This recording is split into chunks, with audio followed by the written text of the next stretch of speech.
warahmatullahi wabarakatuh. Waalaikumsalam warahmatullahi wabarakatuh.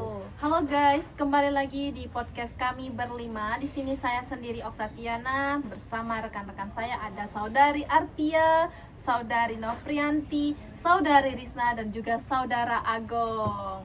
Oke, di sini guys kami akan melaksanakan podcast ataupun pembahasan yang sangat-sangat menarik, yaitu tentang kepemimpinan dalam fikih jinayah dan juga siasa. Oke guys, jadi apa sih kepemimpinan itu dan bagaimana kepemimpinan yang baik yang termasuk dalam fikih jinayah dan juga siasa tadi. Oke, jadi kepemimpinan itu bukan hanya sekedar melakukan suatu kebijakan ataupun suatu kekuasaan, tapi ada tahapan-tahapan yang harus sesuai dengan fikih jinayah dan juga siasa. Oke, tanpa berlama-lama lagi, langsung saja kita dengarkan dari para teman-teman saya ini terkait tentang kepemimpinan dalam fikih jinayah dan juga siasa. Check it out. Oke guys, kita langsung saja nih ke pembahasan. Jadi sebelum kita masuk ke pembahasan, kita harus mengetahui dulu apa sih arti dari kepemimpinan tersebut. Jadi guys, kepemimpinan itu bukan hanya sekedar jabatan ataupun kekuasaan, tapi ada hal-hal yang harus dipertanggungjawabkan di hadapan Allah Subhanahu wa taala. Jadi, untuk menjadi seorang pemimpin itu sangatlah berat. Tidak sembarangan orang bisa melakukannya karena bukan hanya kepada hablum minan nas, tetapi juga kepada hablum minallah. Oke, kita langsung saja ya guys ke pertanyaan pertama nih. Kira-kira nih, kalau menurut kalian tuh apa sih hubungan antara kepemimpinan dan juga fikih jinayah? Oke, mungkin kita dengarkan dari saudari Nopri terlebih dahulu. Baiklah, terima kasih. Kalau menurut saya pribadi, hubungan antara kepemimpinan dengan fikih jinayah itu adalah sangat erat, terutama dalam hal kepemimpinan, terutama dalam penegakan hukum, di mana fikih jinayah itu adalah cabang ilmu fikih yang membahas tindak pidana dan sanksi dalam Islam. Dalam konteks fikih jinayah, seorang pemimpin itu memiliki tanggung jawab yang besar untuk memastikan hukuman yang ditegakkan itu secara adil. Keadilan juga adalah fondasi utama dalam kepemimpinan Islam. Tanpa fondasi, maka keadilan itu tidak akan terdiri. Seorang pemimpin itu tidak boleh membedakan antara masyarakat kecil dan masyarakat yang besar, berdasarkan tidak boleh membedakan antara sosial, antara kekayaan, jabatan, atau kedekatan pribadi dengan seorang pemimpin. Semua orang itu harus diperlakukan secara adil di hadapan hukum dan tidak membeda-bedakan satu dengan yang lain. Jika seorang pemimpin hanya menghukum rakyat yang kecil, tapi membiarkan pejabat yang melakukan pelanggaran, maka keadilan itu tidak akan terwujud. Akibatnya masyarakat akan kehilangan kepercayaan terhadap pemerintahan tersebut. Contohnya yang bisa kita lihat dari sejarah Islam adalah kepemimpinan Khalifah Umar bin Khattab. Beliau dikenal sangat tegas dalam menegakkan hukum, bahkan terhadap keluarganya sendiri. Hal ini menunjukkan bahwa kepemimpinan itu harus menunjukkan bahwa pemimpin harus mengutamakan keadilan di atas kepentingan pribadi. Mungkin itu yang dapat saya simpulkan dari pertanyaan dari Mbak Okta. Oke. Jadi kalau kita simpulkan itu bahwa kepemimpinan itu harus menjadi penjaga keadilan dalam suatu masyarakat, benar begitu? Benar sekali. Tanpa keadilan, stabilitas sosial akan terganggu dan masyarakat sulit mencapai kesejahteraan. Oke. Kita lanjut ke pertanyaan kedua nih. Bagaimana pendapat kalian mengenai kepemimpinan dalam fikih jinayah tersebut? Oke, mungkin kita dengar dari saudari Artia. Baiklah, kalau menurut saya setuju bahwa hukum itu harus ditegakkan. Namun menurut saya tugas pemimpin itu tidak berhenti pada pemberian hukuman. kepemimpinan juga harus mencegah terjadinya kejahatan. Dalam Islam itu tujuan hukum bukan hanya untuk memberikan efek jerah, tetapi juga menjaga masyarakat itu menjaga dari kerusakan.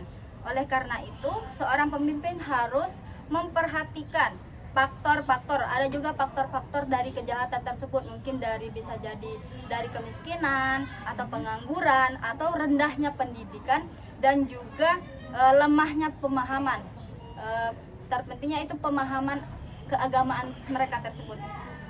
Nah, misalnya jika banyaknya terjadi pencurian karena masyarakat kesulitan memenuhi kebutuhan hidup, maka pemimpin harus mencari solusi tersebut.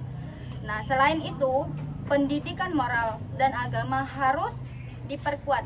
Generasi muda perlu diberikan pemahaman tentang nilai-nilai kejujuran, tanggung jawab, dan kepedulian sosial.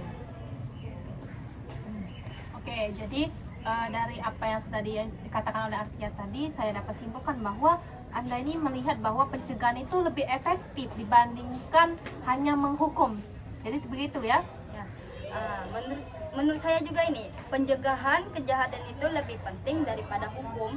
Soalnya kalau kejahatan bisa dicegah dari awal, itu tidak akan ada korban yang dirugikan dalam masyarakat, baik bisa hidup lebih aman. Karena kalau kejahatan bisa dicegah, itu tidak ada yang dirugikan, betul tidak? Betul. Nah, hukum memang penting untuk memberi efek jerah, tetapi akan lebih baik jika penyebab kejahatan bisa diatasi sehingga orang tidak sampai melakukan pelanggaran tersebut. Oke, sekarang ke Saudara Agung. Kita dengarkan pendapat dari Saudara Agung ya. Bagaimana sih kalau suatu kebijakan itu cuma menguntungkan sebagian kelompok lain, sedangkan kelompok lainnya tidak? Nah, itu gimana nih? Pemimpin itu harus mempertimbangkan manfaat dan mudarat suatu kebijakan. iya. Jika mudaratnya lebih besar daripada manfaatnya, maka kebijakan tersebut perlu dievaluasi kembali. Prinsip kemaslahatan harus menjadi prioritas utama. Oke, berarti perlunya adanya evaluasi dalam suatu sistem tersebut. Oke, kita lanjutkan ya. Menurut kalian nih, prinsip utama yang harus dimiliki oleh seorang pemimpin itu apa saja itu? Oke, menurut saya prinsip utama dalam fikih jinayah dan siasa itu diantaranya yaitu adalah musyawarah. Karena dengan adanya musyawarah, kepemimpinan ini akan berjalannya dengan lancar.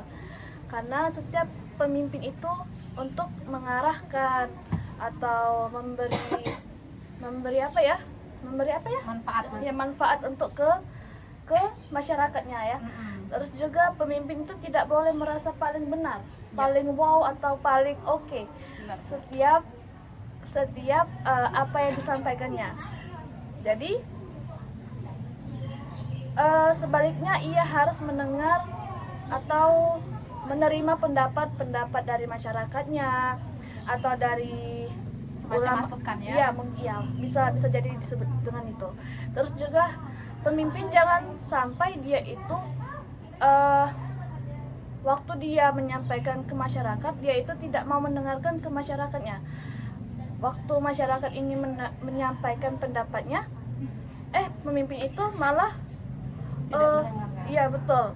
Terus juga dengan adanya musyawarah itu bisa membantu pemimpin memperoleh berbagai sudut pandang sehingga keputusan yang diambil oleh pemimpinnya itu lebih matang dan lebih tepat. Contohnya ketika ada masyarakat sedang menghadapi masalah ekonomi, jadi pemimpin itu memberi saran kepada para ekonomi. Contoh lainnya itu seperti dalam bidang pendidikan. Jadi pemimpin itu perlu mendengarkan saran dari kepemimpinan itu tentang soal pendidikan. Mungkin itu saja.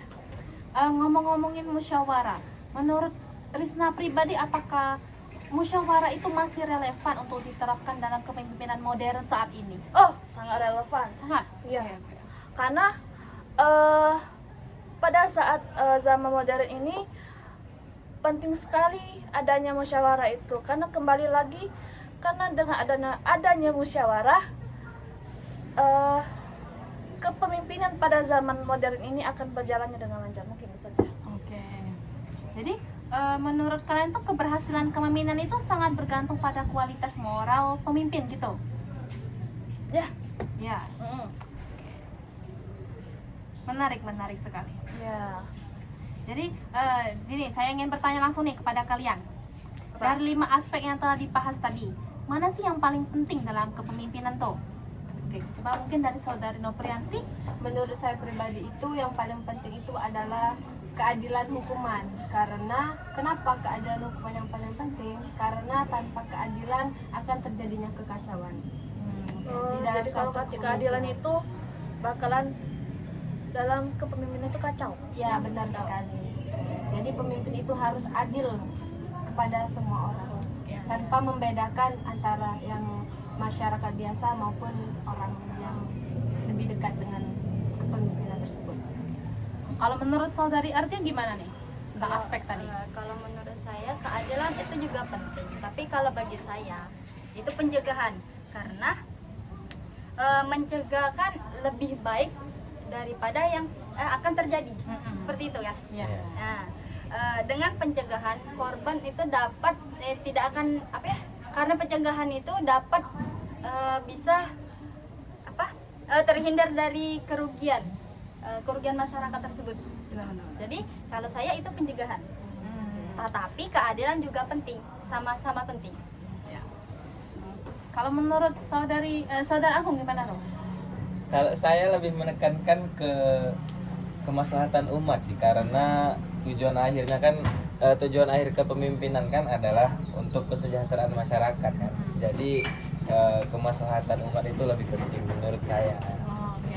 Tapi bukan berarti pandangan teman-teman tadi nggak baik gitu loh. Ya.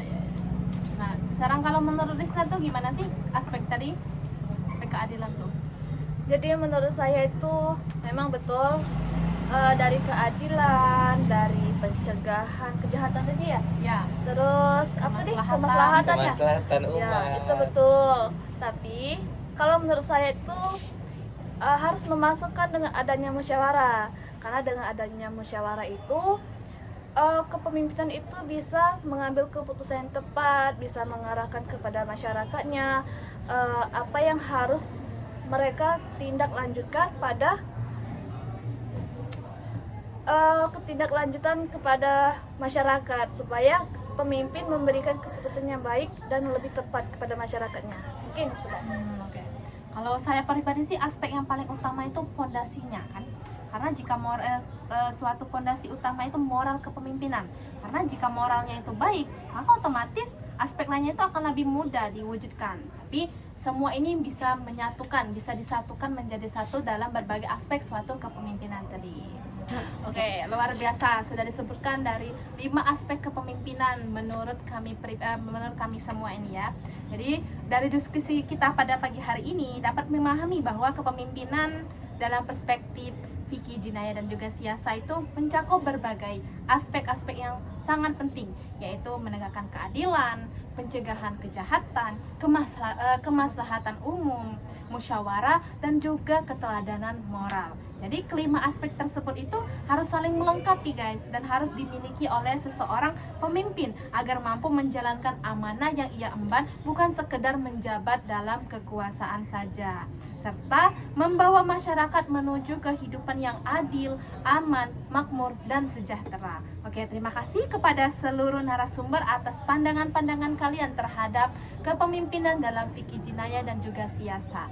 Saya selaku host dalam diskusi podcast kita pada pagi hari ini memohon maaf apabila ada salah kata. Kepada Allah saya memohon ampun, dan saya akhiri dengan wassalamualaikum warahmatullahi wabarakatuh. Bye bye.